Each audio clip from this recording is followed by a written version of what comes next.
ito ang grabe, as in talagang walang flood control. Alam niyo, naririnig ko na itong pamilya na ito, no, sa mga kaibigan natin dito sa Dubai na taga diyan sa bayan nila. Hindi ko alam kung Siargao ba o Bicol, yung mga Villaferte na yan, na talaga namang ano, Bicol, kay ano ito, di ba? Kay Lenny Robredo. So, wala pong may naglalakas ng loob na lumaban sa mga pamilyang ito.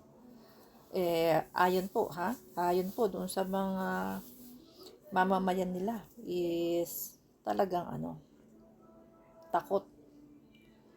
Walang gustong lumaban at pag may lumaban man is wala. Nagtotombahan. Hindi ko lang kung nagtotombahan, tinutumba o ano ba. Kasi ano lang nga po ang ano rito lumusot si Lenny Robredo. So grabe, no? Grabe ang politika. Talagang alam niyo, sagana sila. Sagana po ang pamilya. Ginagawa na pong kabuhayan. Grabe politika sa Pilipinas, no? Yung matatanda, tinetrain na nila yung mga anak nila kung paano mangurakot, kung paano mambudol. Ang problema talaga sa mga Pilipino, yung mga voters. Isang pamilya binoboto.